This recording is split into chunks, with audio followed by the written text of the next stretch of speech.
Good afternoon, folks. We are back again this season for NFL doing our weekly Friday slate breakdowns of the Sunday main slate for DraftKings and FanDuel. It feels really good to be back for NFL Week 1. We had a nice primetime game last night that, besides the rain delay, was actually really fun to watch, which was a nice change of pace compared to last season. I am Sean or Chan, and I'm joined as always by Blaine or Jung. How you doing, bud? Doing pretty good. Excited for the real season to start. Last night was a nice appetizer until the rain delay kind of killed all the momentum for the offenses, it felt like. Yeah, Cowboys look, at least for the start of the season, are looking fairly good, moving the ball, and the defense doesn't look like a massive sieve. Or it could just be like an Eagles hangover thing. And obviously, if you don't use your best receiver the entire game, you're going to struggle a bit. So, yeah, but always week 1, you have to be careful with. I mean, these teams are all pretty rusty. Hardly any of the starters playing preseason. So, save your money for week 2. yeah, exactly. That's what makes week 1 so fun. You got new players on new teams. You've got, new coaches, new coordinators, new schemes, and teams have a whole off season to plan around new players coming out of college, and should be a lot of fun. Should we go ahead and get into the games? Let's do it. All righty, let's start with the Bengals and the Browns. This is a game that I'll probably have some good exposure to. Last season, the Joe Burrow stacks paid quite handsomely. I know you've been a fan of targeting those for a while. Jamar Chase, obviously the number one option there, but T. Higgins and Chase Brown, I think, are both really good stacking options with Joe Burrow. And then on the other side, you've got Mr. Timeless himself and Joe Flacco with good stacking options as well, and David Njoku. I think for me, he's going to be the primary target, but Cedric Tillman and Jerry Jeudy also in the mix there. What do you think of this game, and who are your favorite targets? Yeah, I mean, of course, with the Bengals this year are going to be the team you're going to want to target in every game they play. Their defense, they haven't really improved, it seems like.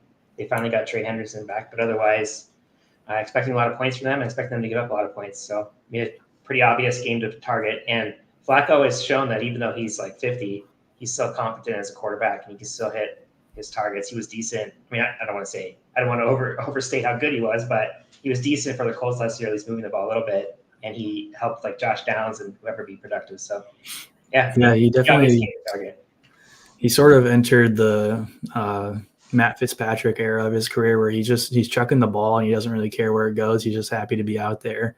Last season, over 8 games of 300 yards passing, so bonus potential there. And you've got decent stacking targets with him. Like I mentioned, Njoku is probably my favorite to stack with him. Last season, we saw him sort of function as, the super tight end, where he's not just pass blocking and running these short intermediate routes. He's got real potential after the catch, and he seems to be a really reliable target in the red zone. So for me, that's a really nice stacking option. And if this game goes the way the Vegas spread and total is suggesting it, the Browns are going to be playing from behind, and Flacco's going to be dropping back and trying to keep up with the Bengals. And like you said, the Bengals, their defense isn't really anything to write home about. So their mantra is more of, we're going to score more points on offense than we let up on defense. So a lot of shootout potential in this game, and I think it's a really good target to stack. Yeah, and Jeudy also looks good. He was a league winner for some people last year when he really came on strong towards the end of the year with Winston. So, yeah, he also looks like a good target, Flacco. I mean, just pretty much anybody in the passing game from the 2 big Bengals targets. And then you could talk me into Tillman, too, as like a lower-owned kind of dart with that stack. That makes a lot of sense to me. I like that, too. Those 5 skill position players make sense.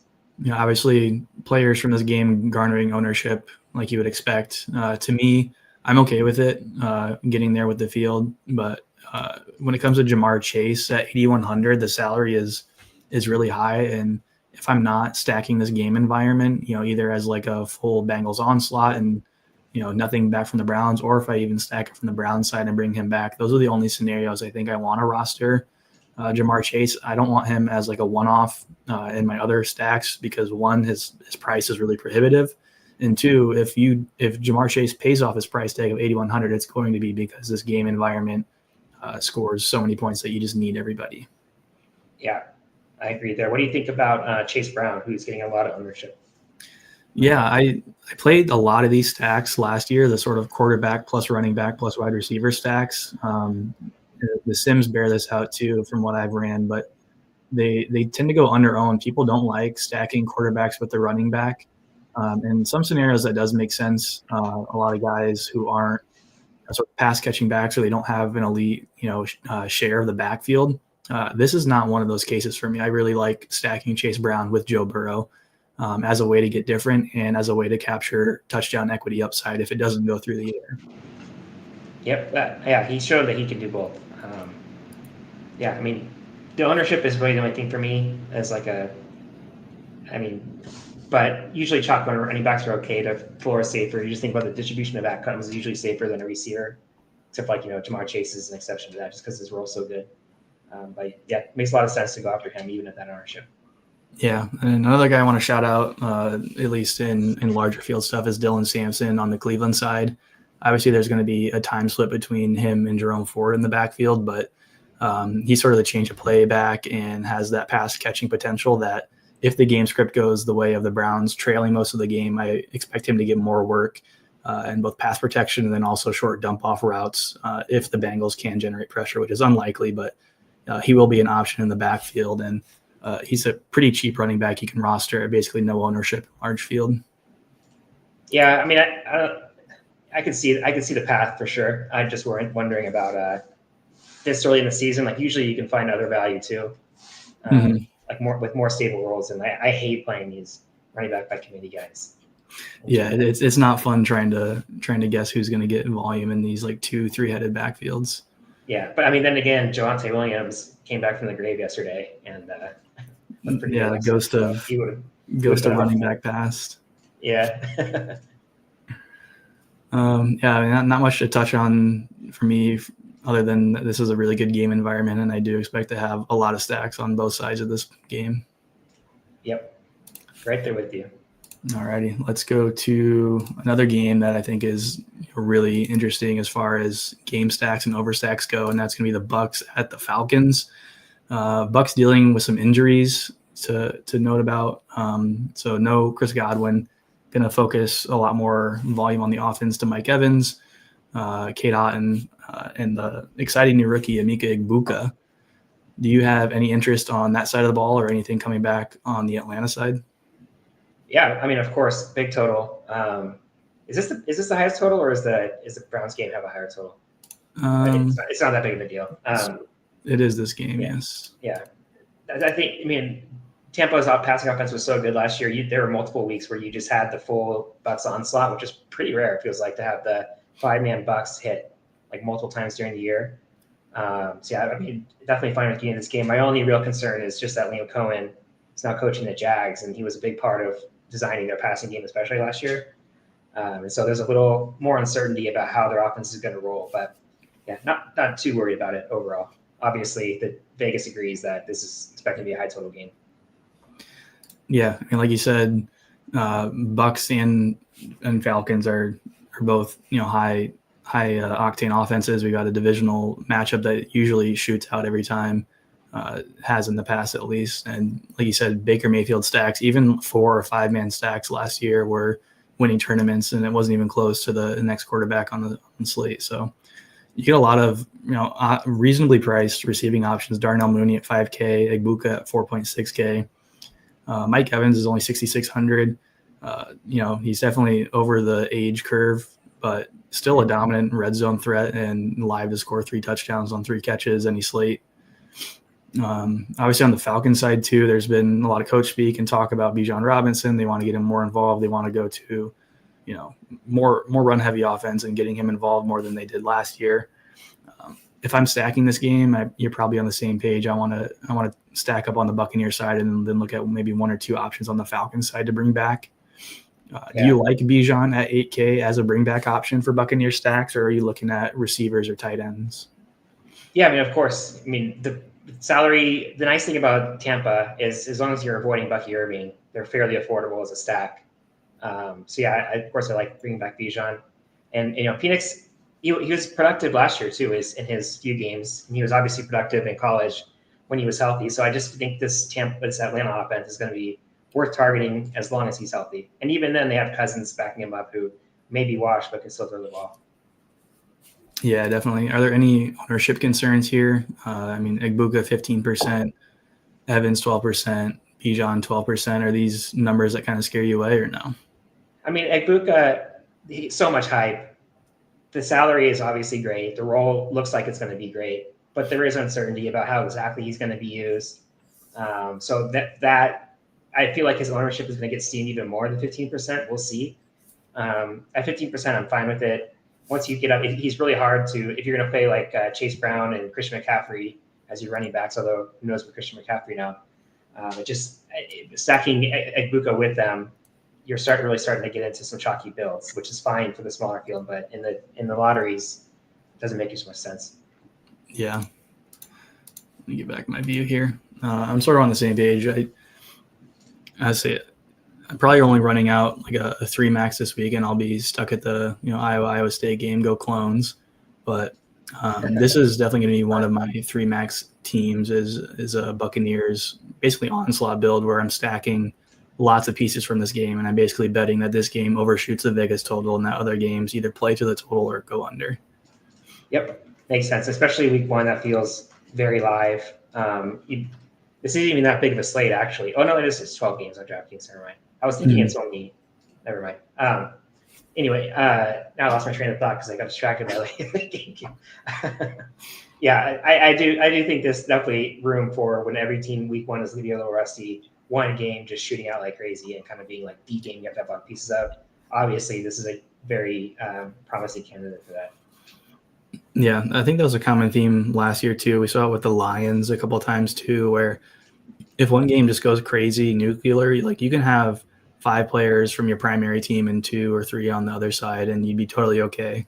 There's some scenarios where it makes sense to diversify and run a skinny stack and try to get good pieces from a lot of games, but it's a lot easier to pick a game environment that you think is going to score a lot and take players from that game than trying to pick the one-offs from every game that you think are going to score a lot. Yep. Totally right. I'm sorry, I'm trying to get the baseball projections up while I'm talking. That's why I'm typing. We must have these games sorted by total or not, because every game I go to looks really awesome, and they're like my favorite stacking targets. Yeah, so maybe it's my scraping script. Yeah, I think I got them sorted by game total in the view or something. But it brings us to one of the afternoon games, another divisional rivalry. We got Lions at the Packers. Again, another really healthy total, really healthy spread.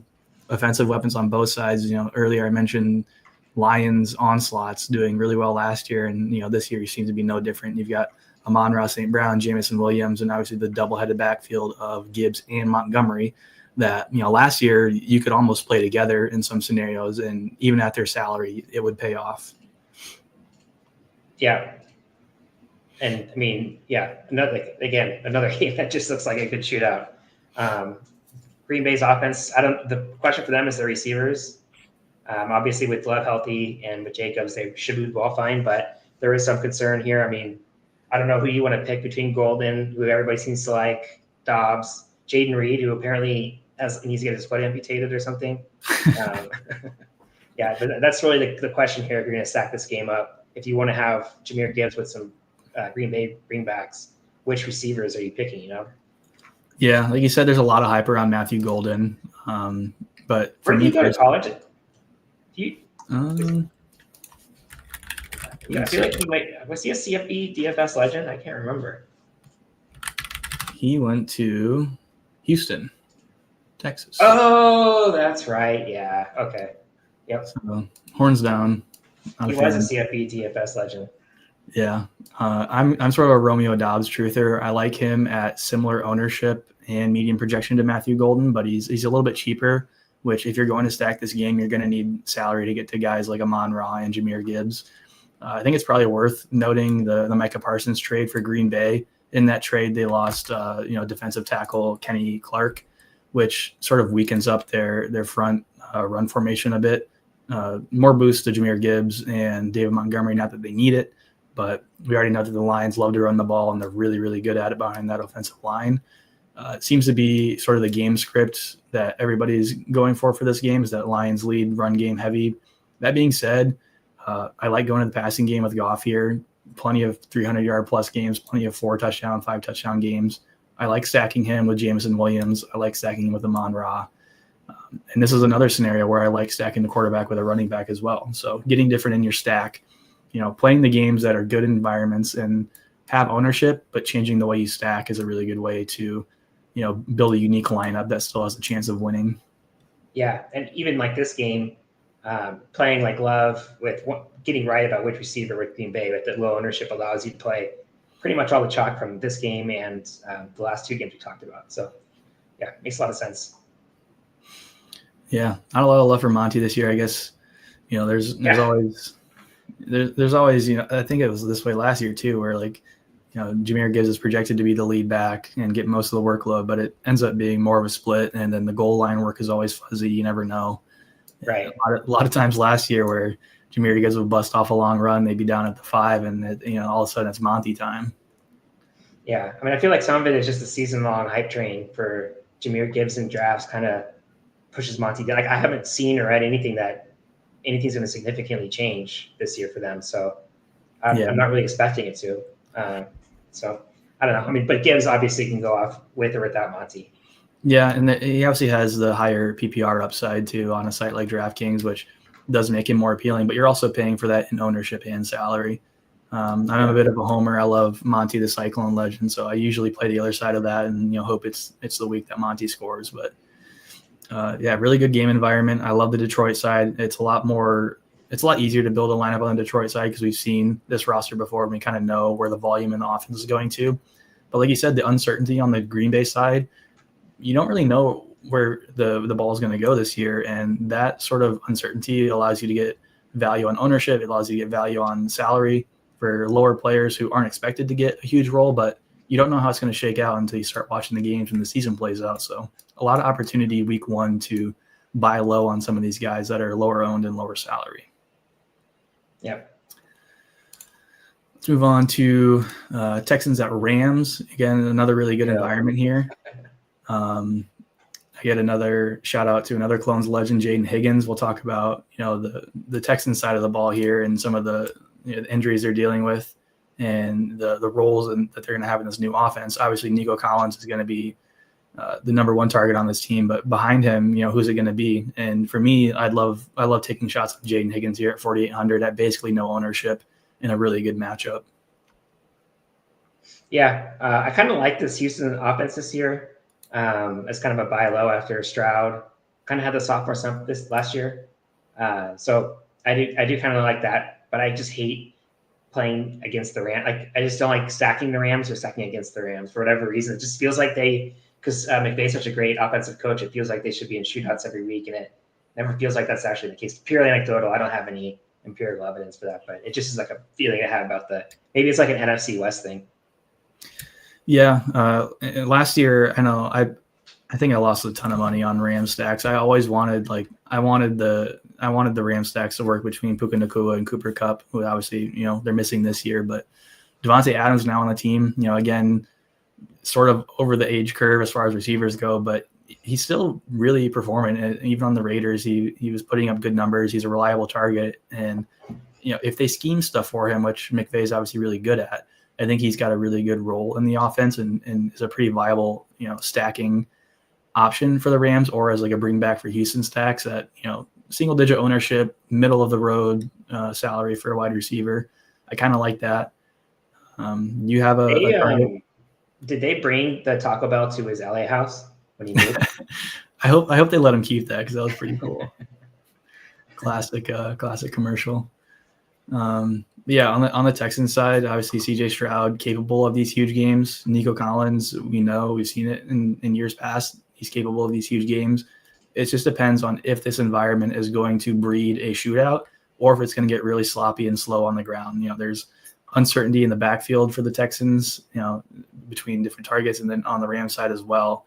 If both of these teams just want to run the ball, they can probably do that. Texans defense is obviously really good against the run. So I don't really have a ton of love for somebody like Kyron Williams, but depending on how the game plan goes for McVay and both sides, really, it could be a slow game. Yeah, that's kind of always my concern with him is scheming up like these short passes and then a lot of running plays. It kills any offensive upside. I just realized you could do a full triple stack of clones. You got Jaden Higgins, Jalen Noel, the dynamic duo. Then you got Xavier Hutchinson from a few years ago. You could just go 3 clones, run them out on the Texans. At 0 ownership too. Yeah, I have to do that like in the Millie Maker or something. Yeah. Anything you want to touch on here that we haven't yet? Nope. Alrighty. I think we hit it all. Niners at Seahawks. Just nothing but divisionals this week, I guess. Right. Injuries and suspension worries for the 49ers are going to bring guys like Kittle, Pearsall, and Jawan into heavy volume and target roles in the offense. Christian McCaffrey, Shanny's just doing the typical Shanny move of is he playing, is he not, is he questionable, right. Is his foot broken or not? Nobody knows. That being said, apparently. Yeah, that being said, he's 7,300, garnering a lot of ownership. If he's fully healthy and he's the Christian McCaffrey that we know, I think it's a really great price on him. You're going to pay in ownership, but to me, the uncertainty around him sort of kind of shies me away. I like playing the Niners here, but I think I'm more on the passing attack game for them than I am the run game. What do you see? I mean, nobody's going to have a better role than McCaffrey as long as he's healthy and can stand up straight. But I think Jennings is my favorite Niners play here, even though he hasn't really practiced the preseason. He's kind of like doing like a soft holdout, they called it, and he just got paid. So when he's been healthy, when Purdy's been healthy, he's been Purdy's favorite target by far, and that was even with Debo last year. Jennings at like 5% ownership at 4,900 is my favorite target. Now, if we get confirmation that McCaffrey's actually healthy, which we probably won't, even at 23% ownership with 7,300, that's just like his role is too good, I think. Yeah, we saw that on the latter half of last year too. He really stepped up, and I think DK sort of refused to bump his pricing just due to the targets around him with Kittle, Debo, and Ayuk. It was kind of hard to price him for the roles that he was getting, but week after week, he continued to gain more targets, more volume in the offense. So it seems like another situation this year where they're just kind of pricing him below that sort of role that he has. And I agree with you. I think he's a really good value. Obviously on the Seahawks side, we've got a lot of changes from last year. We've got Sam Darnold under center, and we've got Cooper Kupp as a wideout. That sort of, for me, brings Jackson Smith and Jigba into sort of the lead alpha role here on Seattle. And I do like his matchup here. Niners pretty tough on defense, but JSN showed flashes last year of elite playmaking ability. And I think now with, a different scheme, different receivers around him, I think he has a lot of potential this year. Yeah. He looks like he's going to be, Kupp, I don't know. It's hard for me not to imagine that he's not completely washed at this point.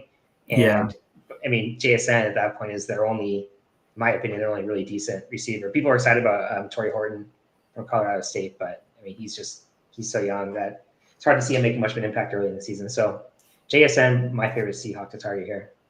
Yeah, basically post-injury Kupp since last year. Again, I mentioned I'd lost a ton of money in the Rams, just wanting it to happen. It's just not there, and I don't think I can go back to it unless he shows like some complete turnaround. I can't get there. But yeah, right. Love JSN as a comeback for Purdy stacks. What do you think about Darnold as like the super cheap quarterback? Purdy's only 900 more. It feels like you don't need to do it, but I could see the idea there with the Darnold JSN skinny stack as your super cheap build.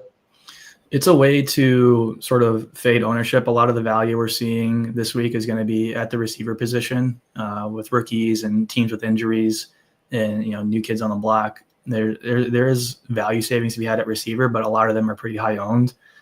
I think if you want to, you could, but he's not making a 3 max for me. And he probably wouldn't make a 20 max for me. If I was playing 150, I might get around the field on him like 1-2%, but he's not a guy I would be prioritizing. Yeah, makes sense. We didn't talk about it, but Kittle always kills Seattle. So he's got the BBP. It's not prime time, though, which usually is another boost to his production. So you got to keep that in mind. But for whatever reason, he always does well against Seattle. Yeah, I think we got to watch the outcome of the Iowa State game to see whether or not Kittle and Purdy are going to have any bad blood between them. Good point. No, yeah. great role. He was pretty spiky last year in terms of a lot of like really high scoring games and then games where he'd fall to the wayside. But a lot of that has to do with the status of Ayuk and blanking, but it depends on the receivers active at the time, and not really this week. They don't really have anything like that. So there's a bigger role for him. And in games where those players are missing, he has an incredible target share and a role in the offense. So I don't really have any worries about playing him at tight end. Yeah. Just because he's kind of always been that way, where he has a couple big games a year and then he's kind of quiet the rest of the year. Not really when he starts getting double-digit ownership or more. I usually don't like playing him, and it's especially problematic in showdowns that's when he always gets ownership and he always has a spike games, it feels like. Yeah. So probably won't get there as much at 12%. I'd much rather just play Jennings at half the salary and cheaper. Yeah, I like that play. Or half the ownership and cheaper, sorry. Moving down the list, we've got Raiders at New England. New backfield for the Raiders, Ashton Genty going to step into that workhorse, role for them, kind of like how they used Josh Jacobs, a few years back when he was a rookie. Probably needed for this team, for the Raiders team. They really weren't able to have like a dynamic, run pass option or any really running options in the backfield for them the past few years. So I think getting that relief on the ground from Genty is going to allow them to be more creative on offense and get more opportunities to throw to guys like Brock Bowers, Jacoby Myers, Trey Tucker. What do you like from this offense, and I guess also the New England offense? Well, Bowers, to me, I mean, Genty, he should be fine with the role. It was funny to see people complaining, or not really complaining, but freaking out about he didn't look that good in preseason. Like, nobody cares. Yeah. He should be fine as a workhorse back. Bowers is the one I think that's most interesting to me at tight end. There's always the weird stuff with him and Michael Mayer last year about who was a tight end one at times. Yeah. But Bowers is just such like a generational prospect at tight end. He looked incredible in college, and he's looked really good so far. And at some point, now that he has a competent quarterback, I'm expecting him to have a big season. Yeah, we've already hit on like most of the big game environments, like games you want to game stack, overstack, and build rosters around. Sort of getting into the games now where I don't see myself having any like full primary stacks from this game, but I do love the one-offs of a guy like Brock Bowers and Ashton Genty, maybe Trevion Henderson on the other side. I kind of like there is going to be the running back by committee scenarios with him, but I do think that maybe not this week. He's going to prevail. Obviously down the season, I think they want to get him involved and get him a bigger role, but he is pretty cheap. And obviously has a pretty big skill set. And I think against the Raiders, that's something that could allow him to show that big play upside. Are you a believer in the Drake May ascension? Not in the current offense. No, I don't think so. I mean, the ghost of Stephon Diggs, that's who your primary receiver is. I just don't think it's going to happen. Trevion Henderson, come on. It's going to be like Jahmyr Gibbs for this team. Yeah. It feels a little early for people to be saying Drake May, most improved player or whatever. We'll see.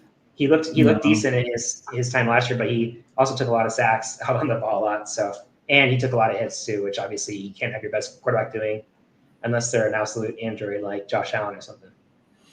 Yeah. And last year we did see Drake May obviously capable on his feet. Most of it came from like scrambling scenarios, but also, he was getting some runs here and there. I think that might be something that comes down in terms of both him just being more experienced on the field and also wanting to rely more on this running back committee. I kind of, Drake May was a pretty good cash quarterback in some weeks last year where he was really cheap and had a rushing floor. I think this season, he's going to have a lot less floor on the running side. Yeah, it definitely makes sense to me. And also, it's not like Mike Vrabel, as a head coach, has had a bunch of dynamic offenses. We had Tannehill; those offenses weren't exactly. Without Derrick Henry, those offenses are pretty bad. So, yeah, I think I'm with there.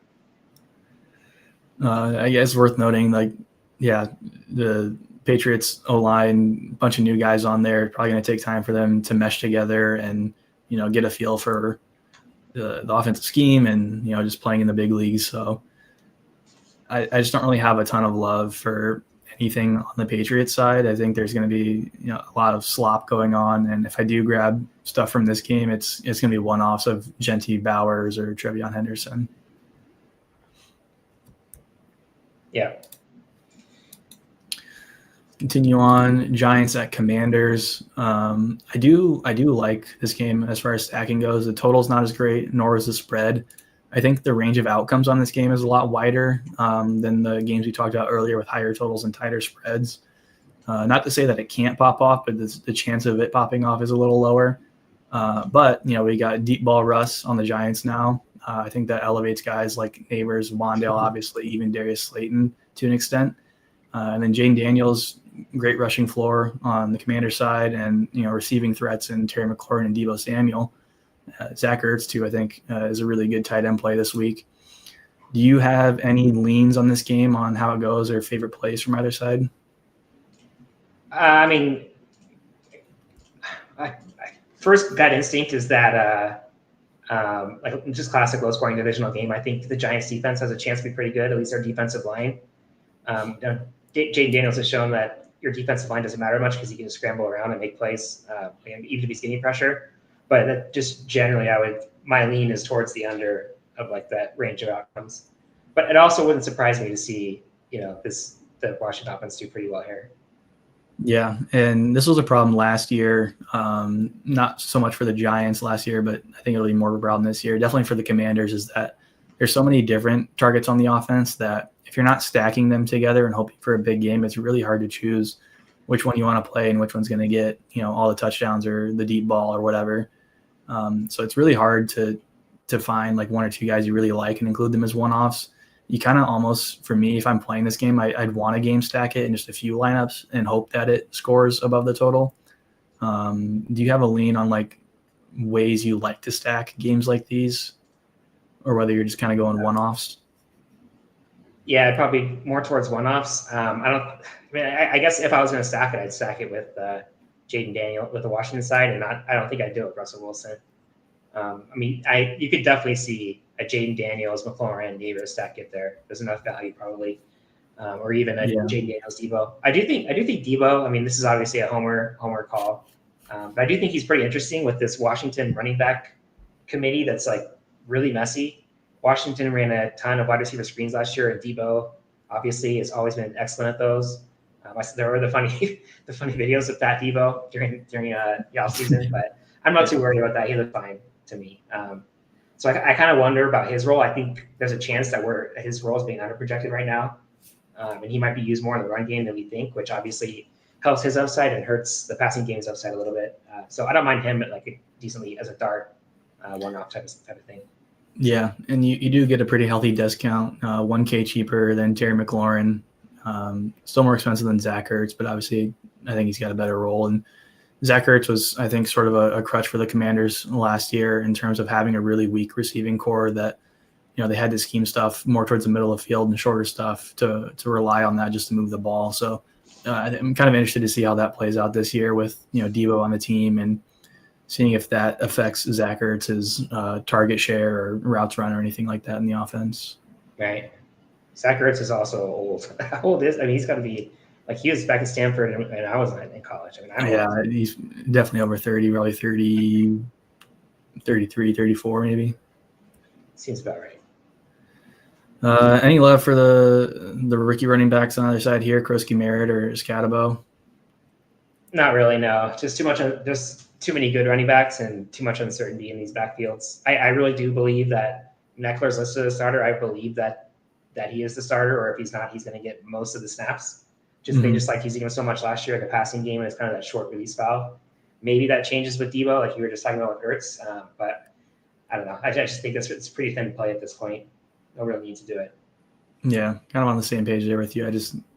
Week one pricing is always pretty soft, and there's so many established guys with high ceilings and better roles that you can get to, and you don't really need to dig down here yet. Yeah, and everybody wants to go play the new shiny new toy. True. Alrighty. Moving on to Dolphins at Colts. Obviously, Daniel Jones now under center for the Colts. Do you think that improves their offense at all? Like, I think obviously Jonathan Taylor, they're going to want to rely on the run game a lot more now without the legs of Anthony Richardson, or maybe the lack of his legs to sort of provide that dynamic, like dual threat on the ground. Daniel Jones, improvement is a word. Yeah. I guess technically, yes. It Yeah. doesn't say much, though. I mean, this game does have a healthy total, which is interesting, right? The other games was 47.5. This was 46. And I mean, obviously, it's indoors too. The indoor games are always more likely to shoot out. So from that perspective, yeah, I could see it. I always like playing Josh Downs, and he's really cheap, 4,600, even though he's getting ownership because of that. Whenever he's had an actual passing quarterback under center, he's always been pretty productive as their slot receiver. His question is usually just more snap count than anything. If they're running the ball well and using more big sets, like two tight end sets, then he's not on the field as much because he only plays some three wide receiver sets. So that's really the only concern with him. But yeah, I mean, at that price, you got to imagine that with the more stable quarterback in play, his role should be fine. Yeah, it is an interesting, game stack environment. There is a lot of ownership coming into these guys, but a lot of it's in the running back side on Devon Achane, which obviously I think is a really good play. Not so much the last half of last year, but earlier on, the Miami sort of quarterback, running back, wide receiver stack paid off quite a bit. It was just sort of a coin flip between whether you were going with Hill or Waddle as the wide receiver target. Do you have any, concerns about Tyreek Hill? I mean, he hasn't been like the super elite wide receiver we all know him as through the last half of the last season, but new year, new him, maybe. Maybe. I'm always concerned about Tyreek Hill. I don't know. I mean, he has the biggest ceiling and floor, I think, of any player. I mean, is there one you would say is higher and lower? I guess McCaffrey, if you can injury risk. Otherwise, he's by far, I think, the biggest variance play. And so anytime you get him around 10% or lower ownership, he looks very attractive as a play in tournaments. Yeah. Do you like stacking the Miami? If you were going to stack from this game, do you like the Miami side better than the Indianapolis side? Yep, definitely. I mean, you could maybe talk me into the Daniel Jones rushing upside a little bit, but just in either one of Tyreek or Waddle, or you could do the two, but I don't know if you really need to. I definitely much prefer the Tua. Whenever Tua has been healthy, he's been productive. Yeah, it's another quarterback running back stack I like a lot as a way to get different. Saw it work quite a few times last year and season before. And the pass catching work for AJ is really nice too. Yeah, the 22% is kind of. I mean, I don't know. I guess I just got to readjust to NFL, but the 22% just seems a touch high to me. Like I don't really want to play that much in the chalk A-chain. There's a lot of good running backs. Yeah. Honestly, I prefer Jonathan Taylor from the same game. Coastal line going up against the Dolphins, defense at home, and he's probably going to get 25 touches at least, maybe 30 in the game. They're going to want to pound the rock with him, so I like that. Yeah. And then obviously, like stacking Daniel Jones, one he vultures touches on the ground or scrambles on the ground in passing scenarios, which makes it hard. And then you've got the core of Downs, Pittman, Pierce, and Mitchell that, last year with Flacco, it was sort of, it was hard to tell who was getting the production, who was actually out there to run routes or who was out there to run wind sprints. So it's really hard to stack with him. Honestly, if I was stacking the Colts side, I'd probably go like Daniel Jones and Jonathan Taylor, then maybe another receiver or tight end. But just getting all the production from Daniel Jones and Jonathan Taylor, I think is kind of interesting, and coming back with maybe like an A-chain Waddle or A-chain Washington, something like that maybe. Yeah, I mean Pittman's always on the field, but his role is always uncertain of how many touches he's actually going to get. I would probably do it with Jones, Downs if I was going to stack the Colts, and then A-chain, and just hope that the Dolphins have the early lead and they're running the ball out with A-chain. But I don't know if you really need to do that, Yeah, definitely some potential in this game, but not as much as the games we've covered so far. Right. Let's move on to Panthers at the Jags. Speaking of shiny new toys that everybody wants to play, to Tyroa McMillan stepping into a huge role on the Panthers office, or on the Panthers offense, I should say. Is he a guy you think you can get to this week, or is the ownership just way too much on a guy at 5,200 who hasn't played a snap in the league? I don't mind it just because there's nothing else in the Panthers receiver room right now. With the Cokeheads taking a real blow this week, no pun intended. I wonder if he always like. Sorry, I just saw we have Thielen. I have Thielen with projections on Panthers. Obviously, he's back home in the snowy, big snow. Yeah. I think they switched. That was an issue I was having actually with our classic sims the projections was that wrong team thing.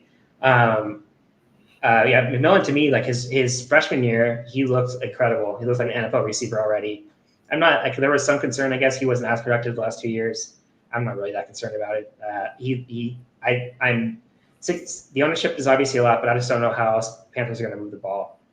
They don't, especially if they fall behind. I mean, Chuba's okay. I mean, who wants to play Xavier Legette after last year?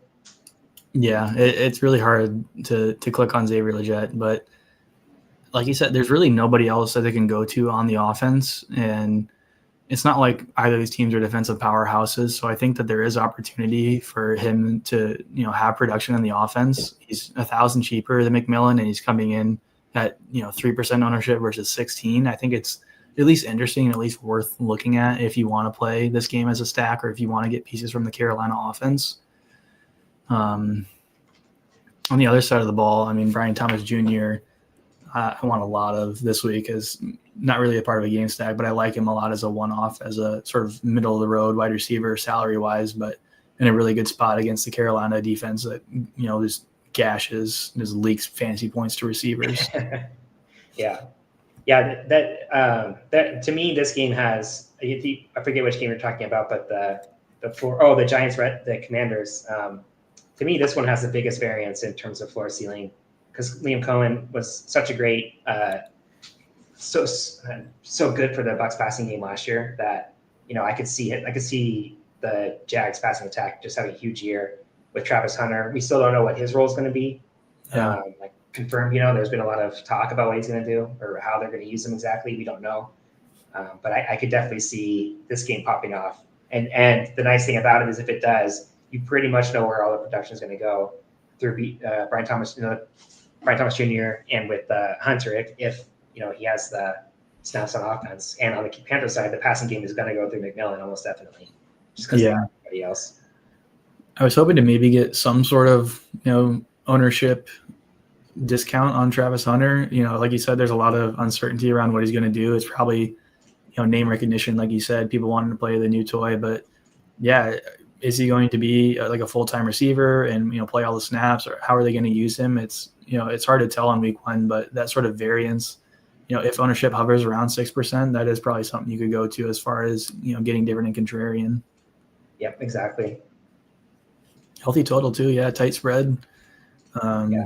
Just potentially. And the Panthers passing game last year, when Bryce Young came back after the car accident with Andy Dalton, they were very confident last year. They were moving the ball well with Bryce Young. They almost beat the Eagles in Philly towards the end of the year. So, yeah, he did look good. So, I do like targeting this game a lot as a stack in bigger field stuff, especially. Yeah, it is fun to target these games that, neither team really has an elite defense. It just allows for more opportunities on the offense to score more points, mistakes on the defense. Even DST-wise, obviously there's a defense that's really popular this week and I'll probably play a lot of, but ideally you want to play defenses that have opportunities to score, opportunities for turnovers, opportunities for sacks. And I think, those opportunities are present on both sides of the ball here. Right. Lots of new young guys to make mistakes, run routes wrong, drop the ball, all sorts of stuff. Yeah, and the Panthers could go out there and just get killed because they don't have anybody to throw the ball to. But no one disappoints, and Bryce sounds like a lot of pressure. So yeah, a lot of variance, which is good for fantasy, obviously. Yes, sir. All right, let's move on to the next game. We've got Steelers at the Jets. Really low total here. Pretty disgusting game. Obviously, we got Justin Fields under center for the Jets, Rodgers under center for the Steelers. Just a little flip flop for both teams there. You do have guys like Garrett Wilson and Breece Hall, who any other week or seasons past I might be interested in. They have establish volume for sure in the offense, and you know that they're going to gather targets. I just don't think that this game is setting up as one where I don't think they're going to try to pass a lot at all. Both teams are going to want to run the ball when they can, and both teams have pretty good defenses, and I think it's just going to be a slow game full of a lot of running. Yeah, pretty ugly stuff. Both, I think. Yeah, not much to say. I don't really see what is the upside that Rodgers throws the ball 50 times or Justin Fields has a huge rushing game? I don't really see the upside here. No, definitely not on these offenses with the coordinators and coaches they got. It's nothing about it screams high upside at all. Imagine week 1 of last year if I told you you're going to get Breece Hall 6,400, 1% ownership. Yeah, I would be drooling. Right? Yeah. It's funny how that changes. And there's still a lot of uncertainty about how the touches are going to go down for the Jets. That people like Braylon Allen, but there is a chance, I guess, that Breece Hall could just get 30 touches a game this year. And they aren't really telling us. Yeah, we'll see how it plays out. But yeah, I don't really have any love at all from this game. Not even from the one-offs. Yep. Cards at Saints. Obviously, like train wreck of the Saints with Spencer Rattler under center. Cards defense is going to be pretty popular this week, as they should be. I do like the Cardinals side of the ball here. Trey McBride obviously had a really big season last year, even without the touchdowns. So this year, if he has any sort of positive progression at all, I think he has a lot of upside. So does James Conner too. I like both of their roles in the offense as far as volume goes. Really reliable targets with reliable floors, and some chance for upside there. Obviously not as much as a guy like Marvin Harrison, but you know what you're getting out of a guy like James Conner or Trey McBride. Yeah. You don't know what you're getting out of Marvin Harrison right now. Nope. Speaking of guys who have like a 4-0 and a ceiling of 30. Yeah, exactly. Right. Yeah. I have absolutely no idea how productive he's going to be this year. I was really excited about him as a receiver at Ohio State. And obviously last year was super disappointing, but it could just be rookie slump. Then he comes in this year and he looks like the elite receiver he should have been coming out of college. Who knows? Yeah. I remember last year the Saints got off to a really hot start. Guys like Rashid Shaheed and Chris Olave, catching lots of big bombs, scoring a lot of big points. I obviously don't really see that out of the Saints this year, at least. Not from what we've seen from Spencer Rattler in the past. Obviously, a salary of $4,800 kind of bears that out. 2% ownership, which is kind of funny, but that's probably just a product of his salary being so cheap. Yeah. Do you have any love for any of the guys on the Saints side as far as maybe rostering them as one-offs? This is a dangerous thing to say, but I feel like I can get away with not rostering these. I guess Kamara is the one, right? But even that chalky, I don't know. I just feel like you can get away with not playing Saints and being okay most of the year. Yeah, more expensive than James Conner and similar ownership. I'm taking the James Conner side of that all day. Yeah. Not much else to talk about for me there. Then coming into another sort of slop fest here with Titans at Broncos. Broncos DST going to be pretty chalky. They're expensive this week, but I do like getting to them. They're an elite defense, and obviously Cam Ward. Who knows what he's going to be like, but rookie quarterbacks, and especially on a team like the Titans, I think it's really exploitable, and they're going to have a lot of trouble in Denver. Yeah, Denver also beat up on bad teams last year, which is worth noting. It wouldn't surprise me to see the team do the same thing this year and get off to a good start. I also could see like Cam Ward comes in and he's amazing. It's always in play, which would make the Denver sacks a little more interesting to me. That if Tennessee can keep up, he definitely has the playmakers to be productive. And even with Denver's defense, Ridley and Pollard, and Okonkwo, actually, for the record, he has some tools in place to where he can be productive. I just don't know if this is the game for it. Yeah. And then as far as the Denver side goes, if it was a better game environment, I think I would like to get to it. I think Bo Nix is a decent fantasy option. He's pretty cheap. Obviously has rushing upside. And I do think that the Broncos this year are going to, at least look better on offense. I like Marvin Mims as a receiver. They've got a split between Dobbins and Harvey in the backfield that I think is going to work pretty well for them. Pretty cheap options. I mean, Marvin Mims is only 4,500 and 2%, and we know that he has that deep threat bomb, absolute, huge upside with a low floor, but that's kind of the guy you want in tournaments. And against the Titans, I think there's a lot of opportunity for a guy like him to shine. Right. Yeah. I wish Sean Payton is just so annoying with the way he runs his offenses with the running back by committee and going with the hot hand and stuff. Because I would like RJ Harvey as a rookie, like in fantasy season long even. But with Dobbins there, who knows what Sean Payton's going to do. So at 5,800, you definitely can't click on him this week. Yeah. Like I said, Denver last year beat up on bad teams, and it wouldn't surprise me to see Bo Nix stacks get there. Even like Bo Nix, also has the rushing upside too. Not like Lamar Jackson or something, but he can move the ball with his legs and give you those rushing yards, which are pretty valuable for quarterbacks in DFS. Yeah, I agree.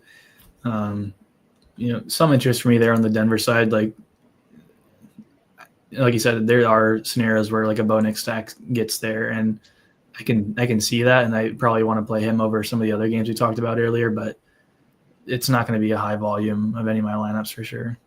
Yeah. That rounds out the games. Do you want to go position by position and maybe pick a few guys that are lower owned in their category as sort of a flag plant? Let's look at quarterbacks. Highest on quarterbacks this week seem to be Jaden Daniels, Trevor Lawrence, and Danny Dimes up top, all around 10%. Yeah. That's pretty easy for me. I see a ton of guys down way below that I like. Who are you seeing? Let's go with week one. Let's just go with the homer pick of Big Cock Brock, week one in Seattle. Who knows? Especially if McCaffrey's out, they're going to need to throw the ball a lot. He was pretty productive last year when he had most of his pieces. So let's go with him. It's the most fun. Nice. I like that. I'm going to pick somebody from the Green Bay Detroit game. I'm going to go with Jared Goff on the side just because he's got a bit of an ownership discount over Love, 3% for Love, 1% for Goff. And we've seen the capability of the Detroit offense to, hang 50 on their heads. And Goff, he's been a part of winning lineups last season for many weeks. So I like him. Cheap, who the stacking targets are, and he's going to be very low owned. Right. At running back, we've got CMC garnering ownership, Chase Brown at 22, A-Chain at 22, Connor and Taylor around 20. Any guys you sort of like down in this mid-range? Running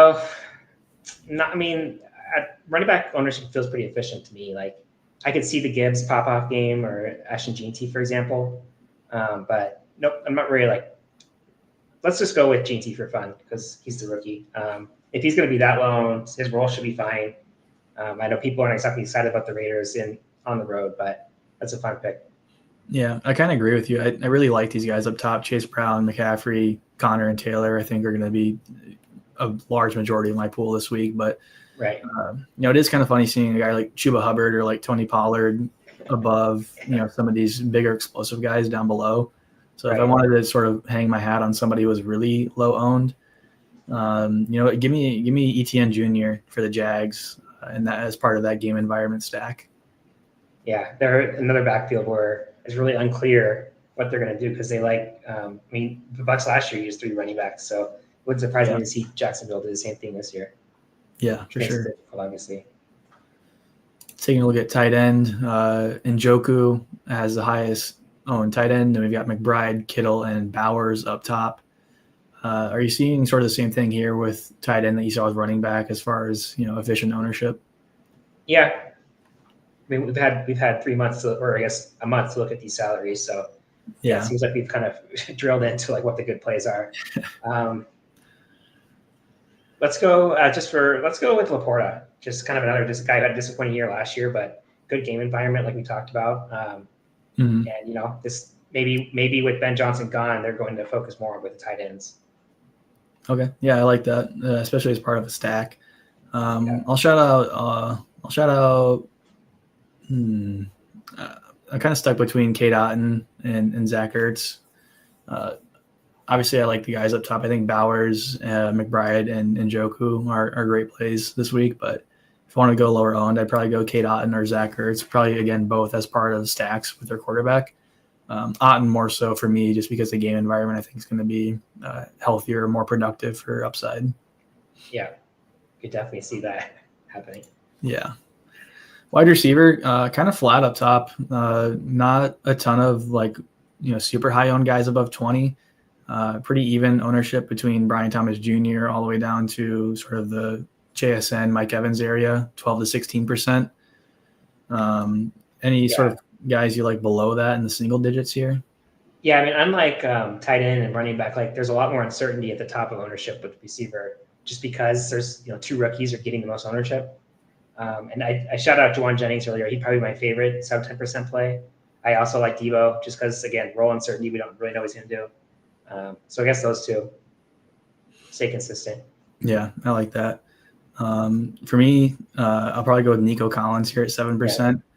I do kind of want to do a homer, Millie Maker lineup with a CJ Stroud stack and throw some of the Cyclones in there. And I think Nico Collins is going to be a huge part of the offense, and there's potential for that game to produce a winning score, and Nico Collins would be part of that. You'd have to put Monty in there too, right, to get the full.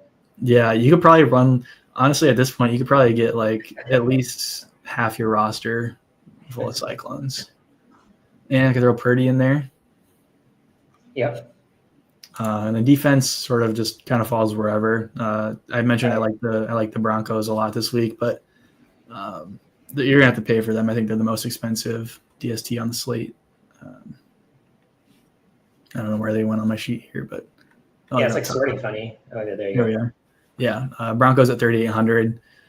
Surprisingly, not the most owned. I think that's just a product of their salary. You see some cheap defenses up top, so you can fit more studs. Giants and Raiders, it's fine. Wherever defense lands for me, it sort of lands there. But if I do want to target a defense, I want to go for the Broncos. Yeah, I pretty much only just filter defenses to make sure I'm not overexposed to one. I think the Giants, are interesting, even though they're getting ownership at that price, and they have the upside at getting sacks at least. So maybe they can get a couple turnovers and just pay off that salary. But yeah, I don't really target defenses. It's more just whatever the Sims say. Right on. And I did run a sim earlier. I ran the $100 Millie Maker 27,000 entry lineups. Just want to go through really quick and look at some of these stacks that are bubbling up to the top. Particularly for me, I want to look at some Detroit stuff here. So I'm going to sort and filter to the Detroit 3 and 4 stacks and just get an idea of what those look like and sort of where these lineups are. So out of 150 lineups, the top Detroit stacks, we have 88% Amon-Ra, 66% Jamal Williamson, and then 46% Laporta. And then as far as coming back with it, we've got some Josh Jacobs. We've got some Romeo Dobbs, Tucker Kraft.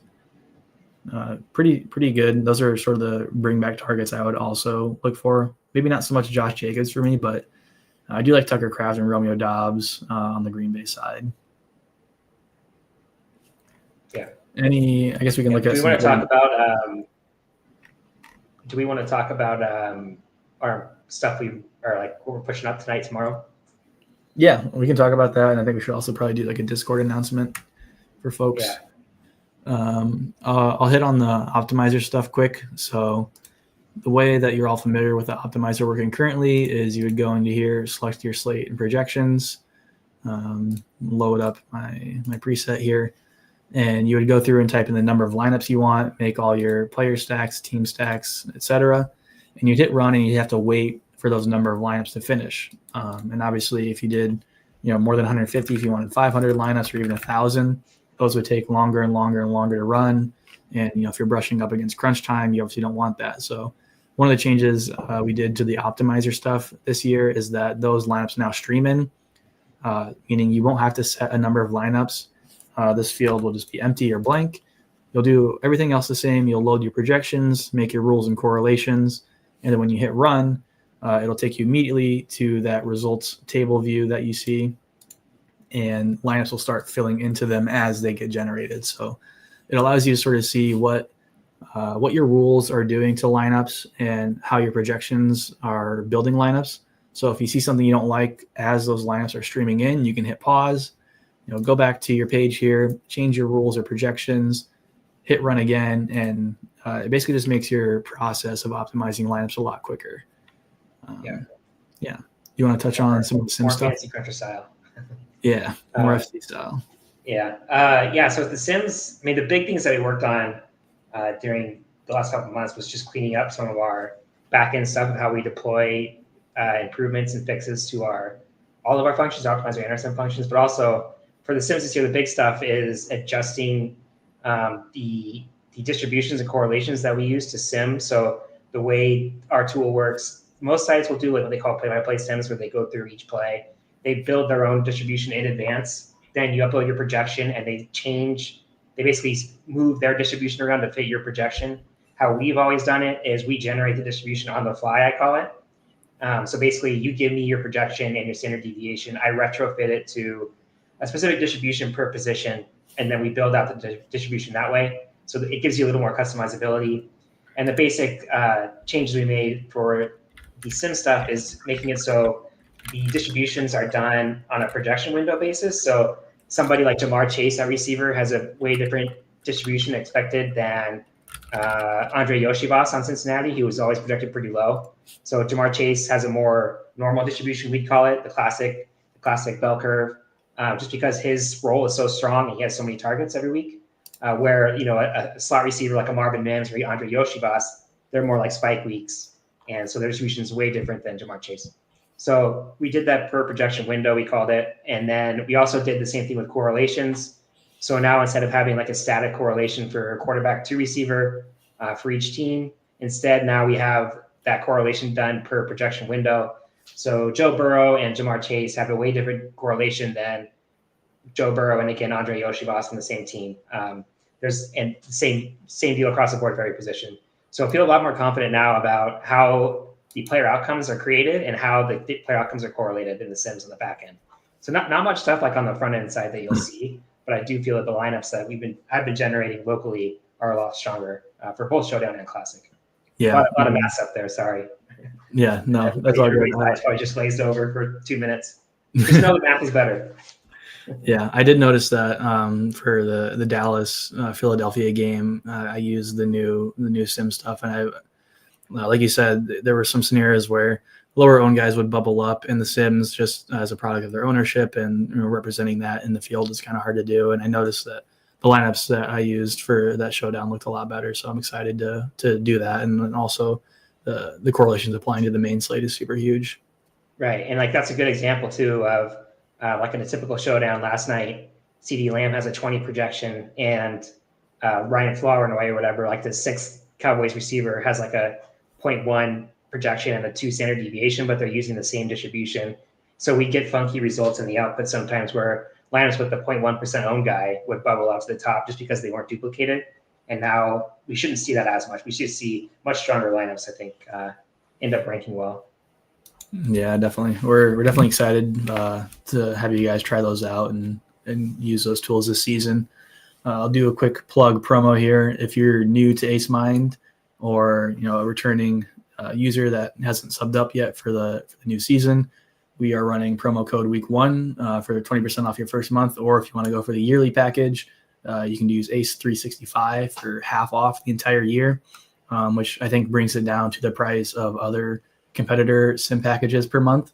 So, if you want a good sim product that you can use for the entire season and not have to break the bank for, definitely give us a try. You can head to acemind.io. Also join our Discord. We're hanging out in there. If you have any questions or things you want to see in the sim or on the site, let us know. Holler at us. Yep, and we also have open source tools available too. If you know how to use Python, we have a couple of Git repos that are linked in our Discord and on our site that you can check out, and they aren't as powerful, I would say. So like we've spent a lot of time making our sims fast and our optimizer fast on the website. Also, you don't have Peter's beautiful front end when you use our Python repos, but you can use those locally if you know Python and check out. If you're interested more in like how the sims work or how the optimizer work, you can always just look at the code too. All the correlations and distributions, the same stuff we use in the on the site or in those repos. Yeah. Well, Blaine, I'm happy to start the season. Yeah, me Any too. notes you want to? Have you done any looked into the Chiefs Chargers game tonight? Anything you like there? No, I'm interested in general in the Chiefs offense this year. I think this is a very fascinating season to see what we're going to get from Patrick Mahomes after last year. They won 15 games, but the offense was so mediocre all year. And they spent resources now on giving him more weapons and kind of a more stable, I guess, offense. So I'm really interested to see if he kind of reclaims his on the track to GOAT status this year. And because everybody now is talking about Lamar and Josh Allen instead of him. And I can see the motivation there for him to have a big year. So just in general, I'm interested in targeting the Chiefs offense when they're on main slates.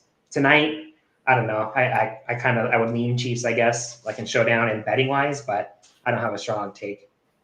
Yeah, right on. I'm also interested to see if obviously Travis Kelce's getting to the point where he's more of a media star than a football player, and Yeah. there's big changes in the offense, so it will be interesting to see if if the AFC is still there, or if it's up for the taking. Yeah, I mean, are they going to have him? Like, are they going to target him 5 times in more than one game this year, or does he have other prior engagements now? Yeah. All right. Good luck in your showdown games tonight if you're playing, and also good luck to you on Sunday.